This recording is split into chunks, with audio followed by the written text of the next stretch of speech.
Riavana malala faly indray ny tenako tafaraka aminao eto. Tena faly mihitsy aho satria fantatro fa ho tahian'Andriamanitra ianao ny amin'izao tenin'Andriamanitra izay ho renesintsika izao. Zaho mizara ny amamin'ny tenin'Andriamanitra dia mahatsiaro faly, ary inoko fa faly koa ianao mandre an'izany amamin'ny tenin'Andriamanitra izany. Androantsika dia resaka ny amin'ny hoe efa nomeny ny herin'Andriamanitra antsika ny didiny masina. Ny alohan'ny resantsika an'izay ndaontsika hivavaka aloha. Andriamanitro rainay any an-danitra, misaotra anao izahay noho ny teninao ilay toy ny jiro mahazava ny faritra maizimaizina rehetra. Ka dia ampio izay Andriamanitro mba hanana fo tsotra, hanaiky ho ahitsy ny teninao, hanaiky ho reseny ny teninao lahatra, hanaiky ho ampianary ny teninao, hanaiky ny hotezainy ny teninao lay teny fahamarinana. Angatanay amin'ny anaran'i Kristy izany vavaka izany. Amen. Ravana malala, salamo voalohany. Voalohany indrindra ao amin'ny bokin'ny salamo, dia izao no vakiantsika eo amin'ny andininy voalohany ka hatramin'ny andininy fahatelo. Salamo voalohany andiny voalohany ka hatramin'ny andininy fahatelo. Sambatra ny olona izay tsy mandeha eo amin'ny fisainan'ny ratsy fanahy, ary tsy mijanona eo amin'ny lalana falehan'ny mpanota, ary tsy mipetraka eo amin'ny fipetrahan'ny mpaniratsira, fa ny lalàny Jehovah no sitrany. Eny, ny lalàny no saintsainy andro aman'alina. Dia tahaka ny hazo ambolena eo amoron'ny rano velona izy, izay mamoa amin'ny fotoany, ny raviny koa tsy mba malazo, ary ny asany rehetra dia ataony lavorary avokoa. Ry havako malala, soratra masina, ilay soratra avy amin'ny tsindrimandrin'Andriamanitra no manao an'izany fanambarana kanto dia kanto izany. Sambatra ny olona izay mankasitraka ny lalàn'Andriamanitra, sambatra ny olona izay misaintsaina andro aman'alina ny lalàn'Andriamanitra, fa ny olona toy izany dia toy ny hazo izay maniry eo amoron'ny rano velona.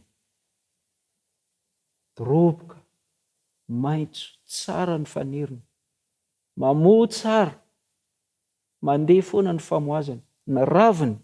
Ny raviny tsy mba misy malazo zany, ary ny asany rehetra, ny olona ohatran'izany, ny asany rehetra dia ataony lavorary avokoa. Indray moa misy olona milaza hoe mitandrina ny didin'Andriamanitra, kanefa rehefa tena zohina tsy dia izany loatra. Tsy dia tena izany akory izy. Na mety mitandrina ihany izy amin'ny sasany, fa tsy izany izy amin'ny sasany. Dia indraindray ireny olona ireny no ataontsika karazana hoe fenitra hojerena mba ilazana hoe tsy tsara mitandrina ny didin'Andriamanitra. Jerevy izao ry anako. Ravana malala, tsy rahanina, na rahanina, na ry zareo avy any ananiny, na ny fiangonana zao na izao, fa ny ambaran'ny soratra masina dia izao: sambatra ny olona izay mankatoa an'Andriamanitra, ka ny lalàn'Andriamanitra zany no sitrany, ny lalàn'Andriamanitra no saintsainy andro aman'alina. Ary nahoana kosa moa ny tsoa izany? Baiboly ihany no milaza, Romanina 7. Dia izao ny ambarany eo amin'ny andininy 12. Romanina 7 dia ny andininy 12, vakiantsika amin'ny anaran'i Jesosy: koa dia masina tokoa ny lalàna, ary masina ny didy, sady marina no tsara. Ravana malala, hitayanao ane Andriamanitra, dia tsy ezaka ny anamarina ny foto-kevitrao, fa hiezaka kosa andinika ny soratra masina. Dia ny tsara ny soratra masina rehetra. Indraindray moa somary mifangaro eo amintsika hoe inona moa ny lalàna tenenina eto, ary inona le lalàna izay misy andininy ohatra ny mampifangaro hoe nofoanany ny soratana ny didy sy ny sisa.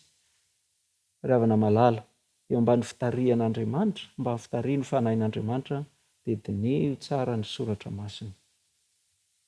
Masina ny lalàna. So dia mba izaho tafiditra ao anatin'ilay hoe tsy manaja izay masina. Marina ny didy sady marina no tsara. Izany ny toetra ny lalàn'Andriamanitra. Angamba mety ny fomba nitandremanao azy no misy tsy nety, na ny fomba nitandremako azy, ndao tsika andohalika hanetry teny eo anatrehan'ny tana maherin'Andriamanitra mba hianatra an'izany. Fa efa nomeny ny herin'Andriamanitra ho anao ny didiny mba hanananao fiainana araka ny projet-n'Andriamanitra ho anao. Efa nomen'Andriamanitra ho anao ny didiny mba hanananao toe-panahy araka an'Andriamanitra.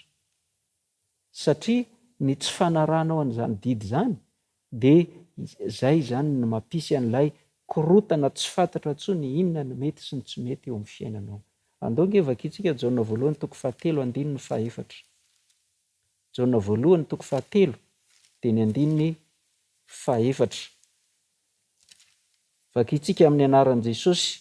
Zay rehetra manota no mandika ny lalàna, fa ny ota no fandikana ny lalàna.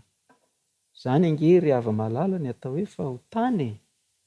Tsy ny saiko no mamaritra hoe mety ve zany sa tsy mety. Ka na dia efa fantatra zao aza fa mifanohitra amin'ny didin'Andriamanitra. Eka namono olona noho ny fitiavana.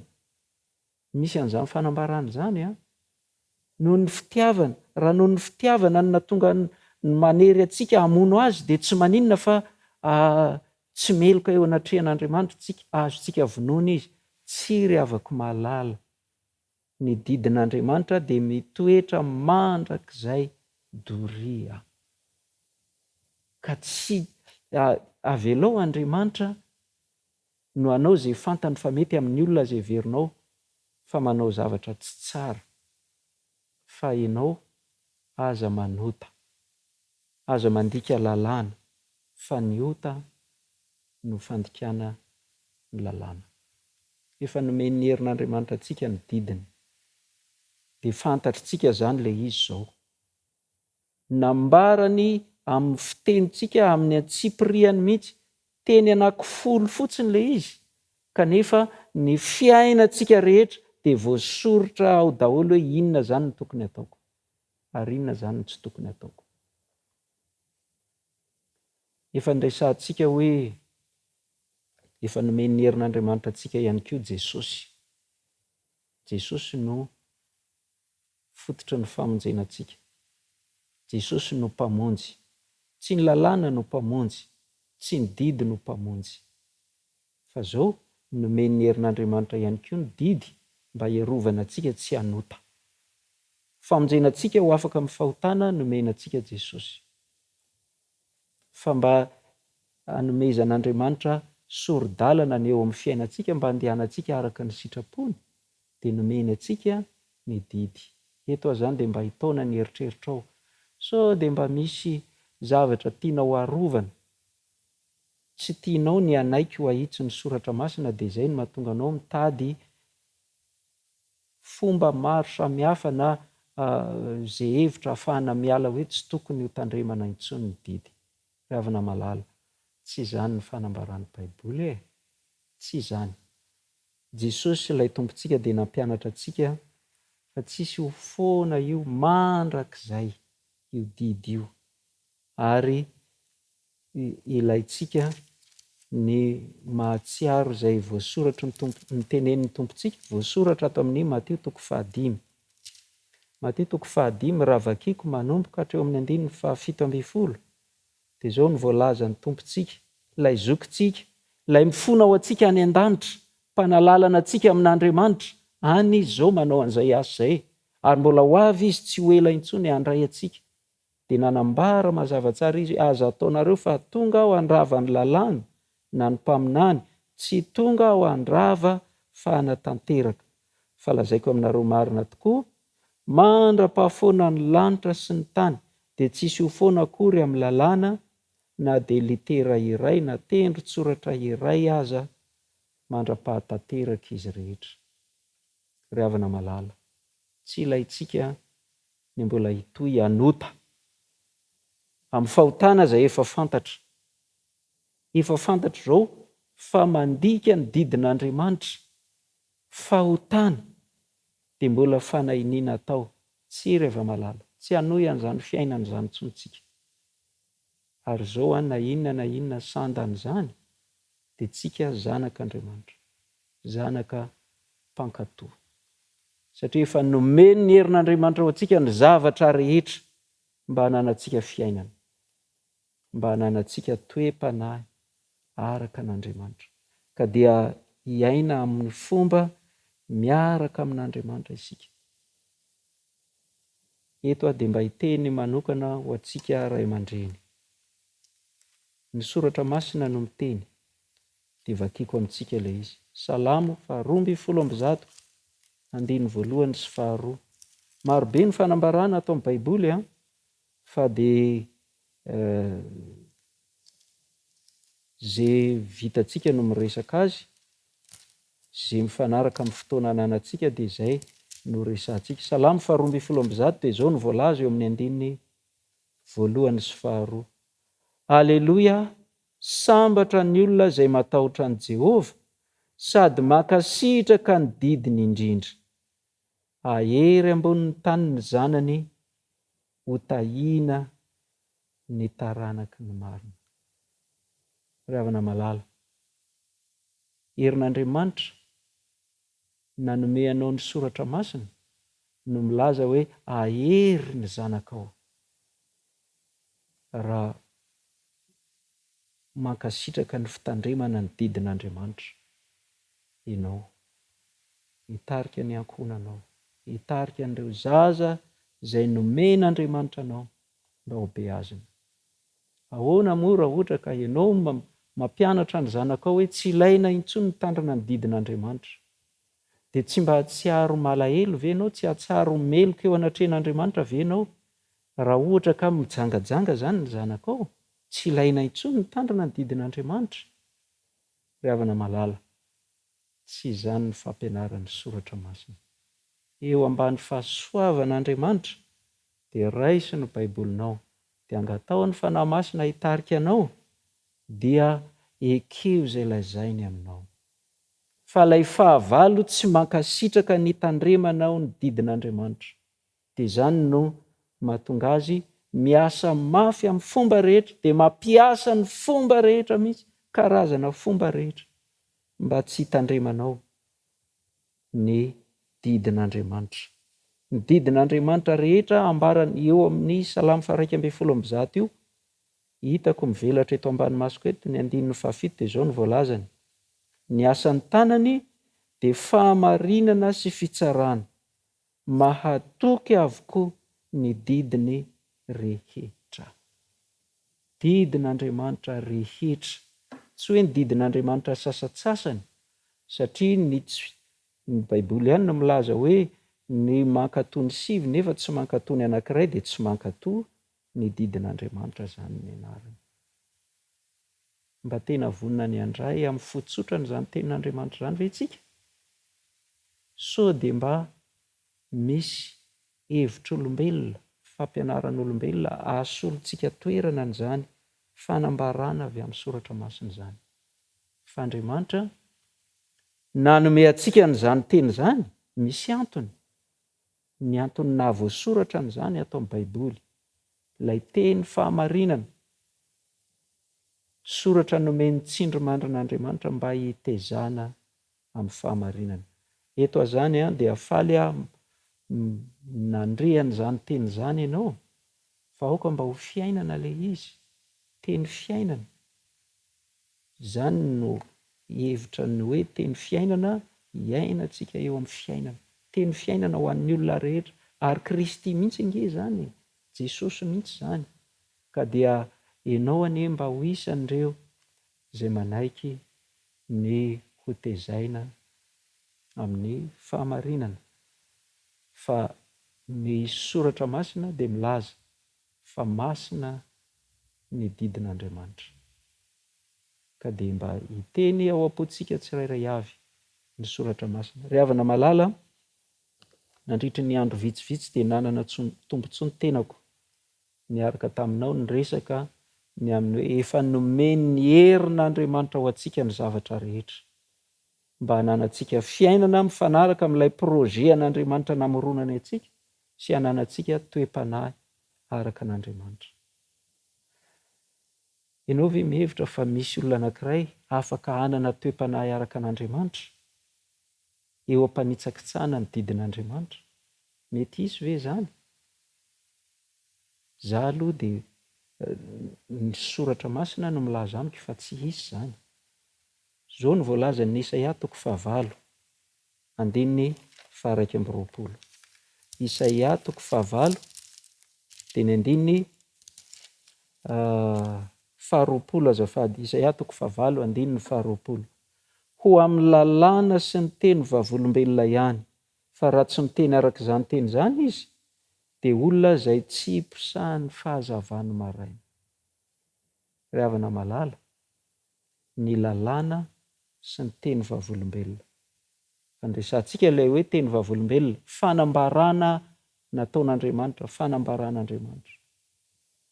Raha olona manohitra ny lalàn'Andriamanitra sy manohitra ny soratra masina, dia mazava tsara no ambaran'Andriamanitra amin'ny alalan'ny mpaminany Isaia. Tsy mpisahan'ny fahazavana izany olona izany. Mety misy lafiny tsara be dia be ny zavatra lazainy, mety misy marina be dia be ny zavatra lazainy, fa rehefa marina mifangaro amin'ny diso dia tsy marina zany izay. Itsika dia nomen'Andriamanitra ny teniny, dia mba samy hanana tombontsoa anaiky ny ho tezainy zany teniny zany, ho reseny zany teniny zany lahatra.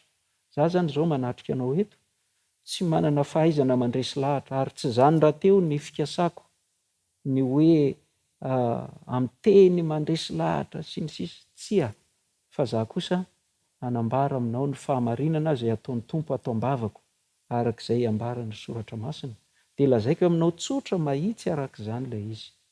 Efa nomeny ny herin'Andriamanitra ho antsika ny didiny masina, lay sady masina no marina no tsara. Amaranako azy Salamo 7:10 dia ny andininy 9:20. Ry havako malala, zao ny voalazan'ny soratra masina. Sady tsara ianao no mpanao ny tsara, ampianaro ahy ny didinao. Mba ho anisan'ny vavakao, tonom-bavakao anie zany. Andriamanitra, ianao ilay Andriamanitra tsara, ianao ilay Andriamanitra mpanao ny tsara, ampianaro ahy ny didinao. Mba ho mpankatoa ny didinao, mba ho zanaka mpankatoa, satria mba fanariako no tanteraka amiko daholo ny teny fikasana rehetra. Fanariako mba hanana toe-panahy araka an'Andriamanitra. Andao antsika mibavaka izany. Andriamanitra, Rainay any an-danitra, sotranao noho ny amin'ny teninao. Marobe ny zavatra mifamaofao eo amin'ny fiainana, eo amin'ny fiainanay, eny fa na dia eo amin'ny tontolo kristianina azy, mikasika ny amin'ny didinao, ny didin'Andriamanitra. Andriamanitra, efa nanambara mazava ao amin'ny soratra masina ianao, dia ampio izay mba hanana fototsotra handray ny soratra rehetra izay nomeny ny tsindrimandry avy aminao, dia mba hanaiky ho ahitsiny izany. Mba tsy ny tenin'olombelona fa ny teninao, Andriamanitra, hanaiky ho tezainy ny teninao, hanaiky ho ampianariny ny teninao. Angatahako ianao mba hitahy amin'ny fomba manokana ny mpiaino izay manaraka n'izao programa izao, mba hanana ny fototsotra, ary mba hahatonga azy, hahatonga anay rehetra ho isan'ny zanakao, mpankatoanao, ary mba ho isan'ireo izay maniry no ampianarinao ny tandrina ny didinao. Tononiko sy angatahako amin'ny anaran'i Kristy izany vavaka izany. Amen.